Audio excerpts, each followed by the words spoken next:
Hello, everybody. Welcome back to Story Time with Og. That's me. And tonight, for your bedtime story, I'm going to be reading 2 stories. That's right. I don't know if you're like me, but sometimes I have a lot of trouble getting to sleep. And sometimes I need 2 stories to get me to go to sleep. So this video is for anybody who has that same problem. So tonight's stories are going to be a dark, dark tale. Don't worry, it's not too scary. And the other book I'm going to be reading is a Grimm's fairy tale called Rose Red and Snow White. Oh, I bet that's going to be pretty cool.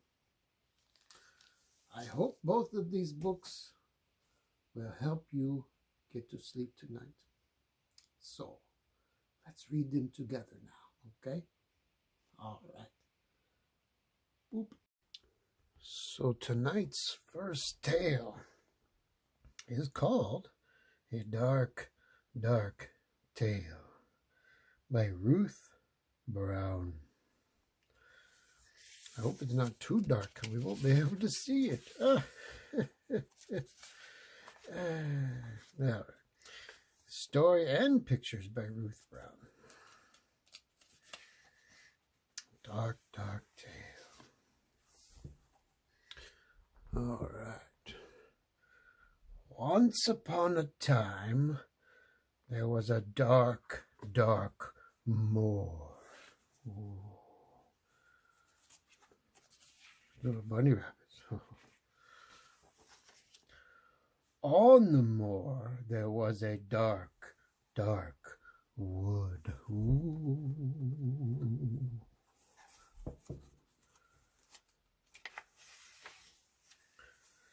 In the wood, there was a dark, dark house. Scary. At the front of the house, there was a dark, dark door. Oh, it's got a scary little knocker there. Hello? Anybody home? Behind the door, there was a dark, dark hall. Oh, maybe they should turn on the lights. It's a pretty window. In the hall, there were some dark, dark stairs. That's not good. If the stairs are too dark, you might fall down. Yeah. Up the stairs, there was a dark, dark passage. Here's Kitty Cat. She's following us around. There's a picture of someone. He doesn't look very happy, though. Across the passage was a dark, dark curtain. Ooh, I like it, though. Look at all the different colors. Ooh. Kitty Cat. Behind the curtain was a dark, dark room. Ooh, this place really needs some electricity. In the room was a dark, dark cupboard. Oh, I wonder what's in that dark, dark cupboard. Kitty Cat wants to know too. In the cupboard was a dark, dark corner back here. Oh, there's a bunch of toys in there, though. That's a creepy doll. In the corner was a dark, dark Box. No. And in the box there was a mouse. Right there. Oh, he's got huge ears. He's so cute. Oh, I hope the kitty doesn't find him. Oh no. The end. Oh no, I wonder if the kitty found the mouse. He sure looks scared, but he was probably just going to bed, and all of a sudden we opened the box and, oh, what are you doing? I'm trying to sleep. Got a little bitty mirror and a little bitty coffee cup. Looks like he's having some cheese for dinner. Well, that wasn't too scary of a book. It was cute. A dark, dark tale. I want to know what that kitty's name is. If you could name that kitty, what would you name that kitty? I would call him Clementine. Because one time I wrote a poem about the kitty cat named Clementine, and it was a black cat, and that's what it reminds me of. But you can name him whatever you want, or maybe it's not a him, maybe it's a her. I don't know. It didn't say. What did you think about that story? I really liked it. It was nice and short and sweet. A dark, dark tale. Oh, boy. All right. Well, are you getting sleepy yet? Let's move on to our next story. And our next story, which hopefully you will go to sleep to, is Rose Red and Snow White. It's a grim fairy tale, and it's told by Ruth Sanderson. But tonight it's told by me, and we're going to read it together. It's a library book. Remember when library books used to do this? Everything's computerized now. They don't do that anymore. It's nice seeing this, though. The last time this was stamped was 1998. That was like 100 years ago or something. I don't know. All right. Rose Red and Snow White. A Grimm's A Fairy Tale. Whoa. Retold and illustrated by Ruth Sanderson. Kudos to her because this looks really cool. It says, special thanks to Liza and Jacqueline for being such great models. Oh, nice names too. Jacqueline. This was published in 1997. All right, here we go. Once upon a time, a mother lived with her 2 daughters in a lonely cottage at the edge of a forest. 2 rose bushes grew next to the front door, one with fiery red blossoms and the other bearing delicate white flowers. The 2 daughters were just like the roses, and their names were Rose Red and Snow White. Rose Red had bright red hair and a happy, carefree temperament. She loved to run across the fields, singing at the top of her voice, la la la la la la la la la. She probably sang better than me. Snow White had a more gentle nature.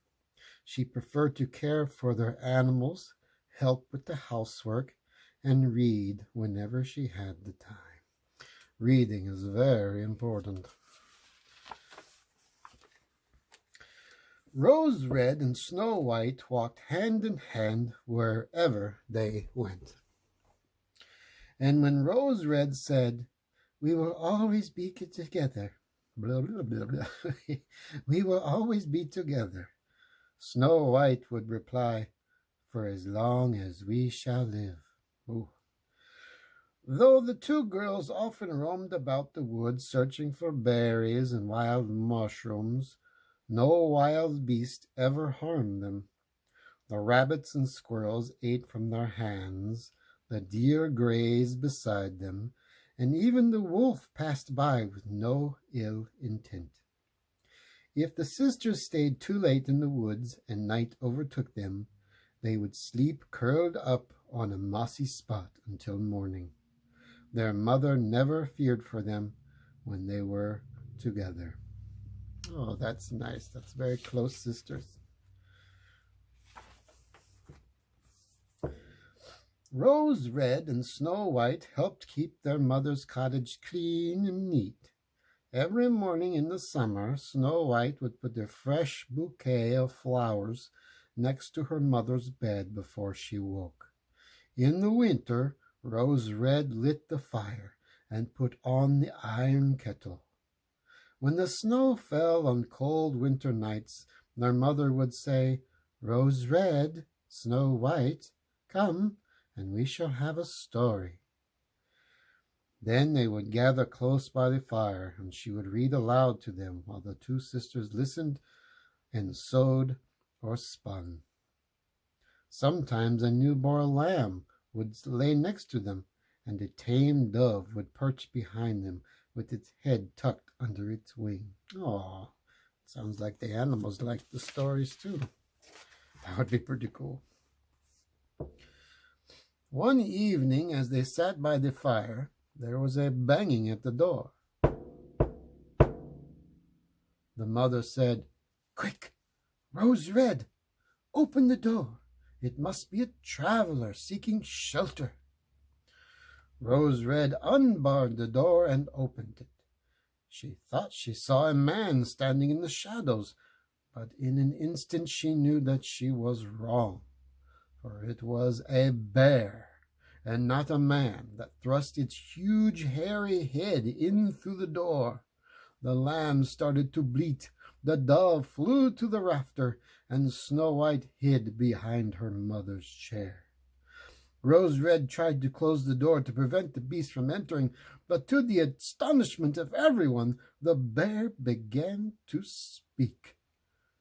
"Do not be afraid," he said. "I will not harm you. I am half frozen and wish only to warm myself a little." "Poor bear," said the mother.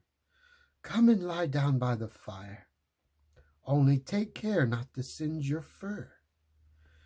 Then she said to her daughters, "Come out, the bear will not harm you, for I see he is an honest creature." Rose Red and Snow White came out from their hiding places, and even the lamb and dove drew near. Oh, they trusting that bear a lot. I'm not sure I would be so trusting. The great bear asked the girls to beat the snow out of his fur. The sisters fetched a broom and brush and swept him dry. Then the beast stretched out in front of the fire and growled contentedly.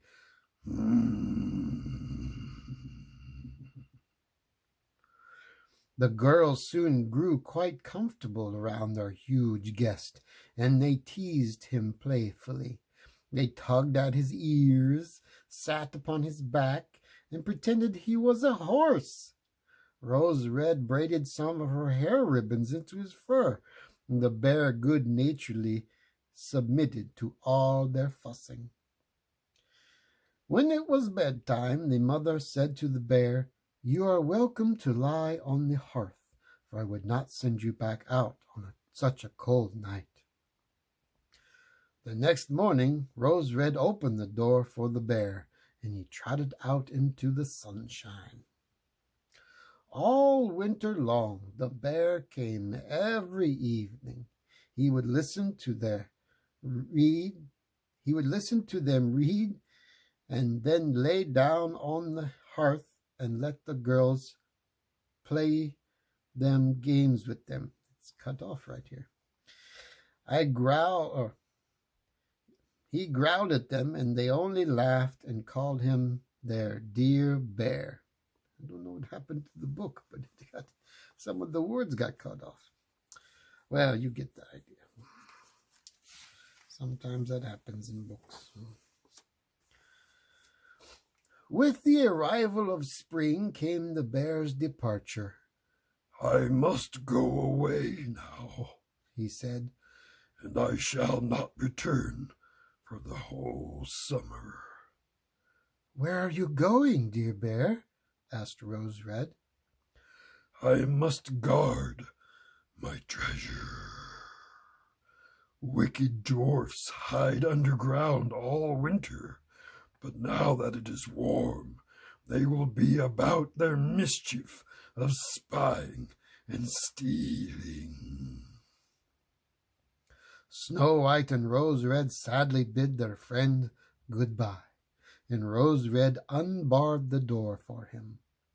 As the bear left, a piece of his fur caught on the nail, and Rose Red thought she saw a bit of something golden glittering under his hairy coat. But the bear ran off into the woods before she could get a closer look. Oh, what an interesting turn of events this is.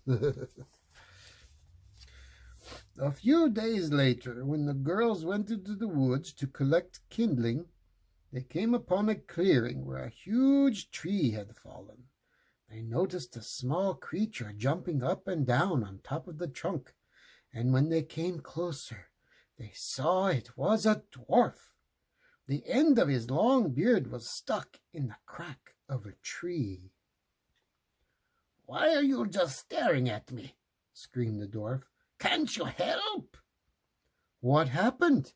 asked Snow White. "You dumb, inquisitive goose!" bellowed the dwarf.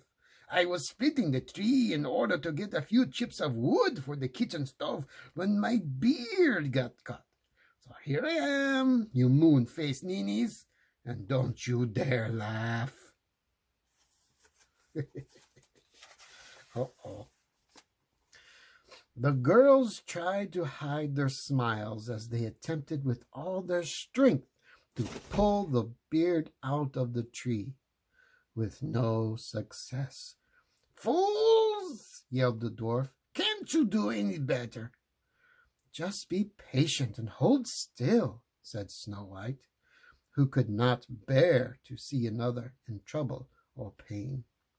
She took a pair of sewing scissors from her pocket and carefully snipped off the end of the dwarf's beard.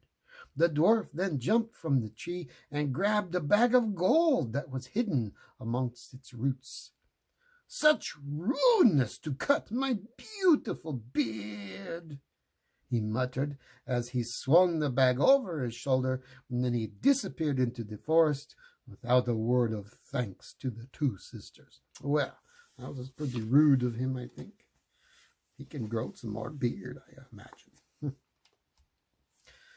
The next day, Rose Red and Snow White went to the nearby stream to catch fish for their supper. They were surprised to see their new acquaintance, the dwarf, hopping along the shore like an enormous grasshopper. His beard was tangled in a fishing line, while a large fish pulled on the line's other end. The fish was too strong for the little man and dragged him closer and closer to the water's edge. The sisters ran to the dwarf and held him fast, but they had no luck untangling his beard. Snow White had no choice but to cut off another small piece of it. The dwarf flew into a rage. "You toads!" he yelled. "You have disfigured me again. My people will laugh at me, and it is all your fault."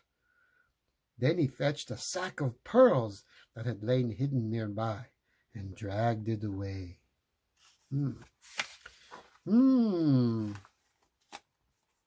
Interesting. Let's skip a page. Okay, good. Not long after, the two sisters were on their way to town to buy some needles, thread, and ribbons. The road led to a field that was strewn with large boulders. As they walked along, they noticed an eagle circling the sky above them. The eagle descended slowly and settled upon a nearby rock. Suddenly, a sharp cry pierced the air. "Ah!"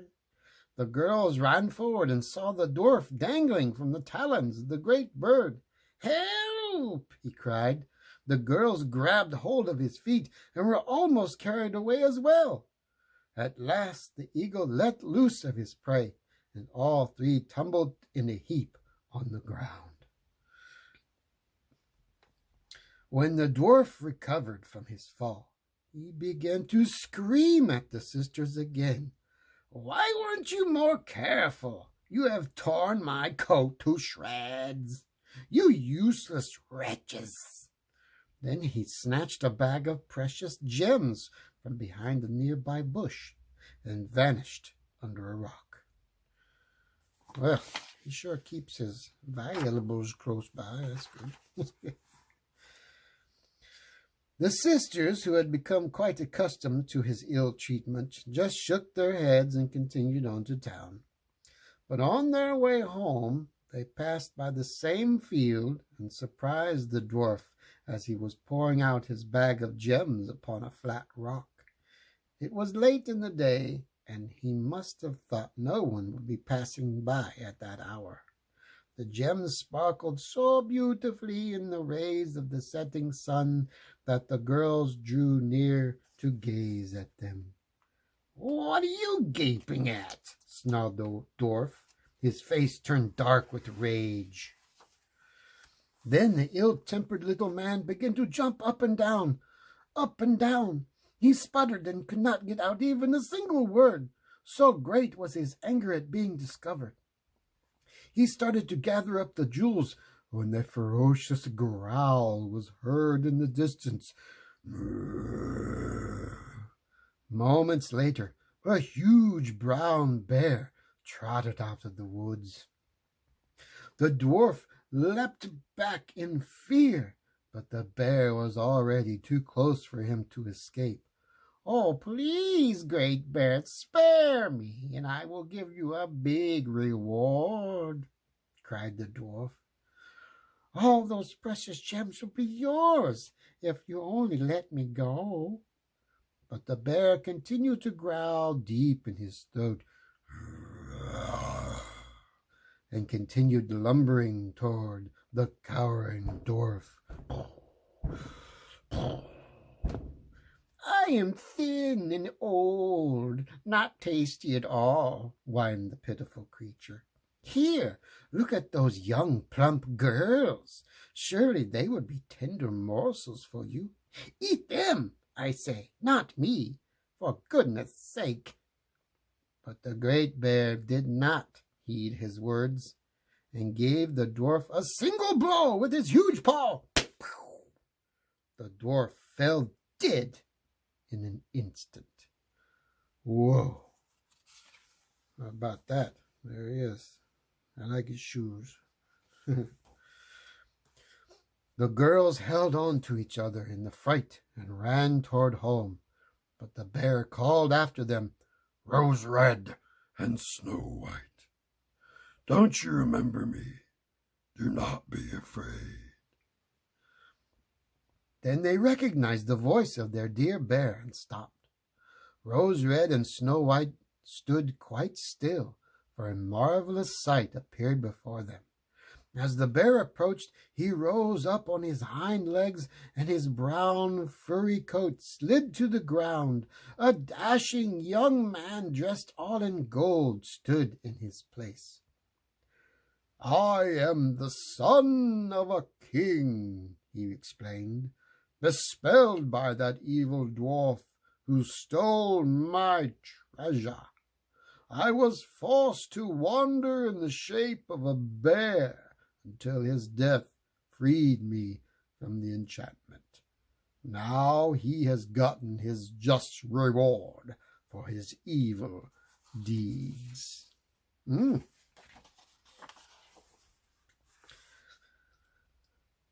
In time, Snow White married the prince, and Rose Red married his brother. Their mother lived with them happily for many years. She brought the 2 rose bushes with her and planted them outside her window at the castle. They bloomed beautifully each year, and bore the most fragrant red and white roses in the kingdom. And there it is. There's the kingdom. Wow, that was a nice book. I really enjoyed that story. I didn't expect the bear to be a handsome prince. Oh. Well, I hope you enjoyed that story as well, and I hope you can go to sleep now.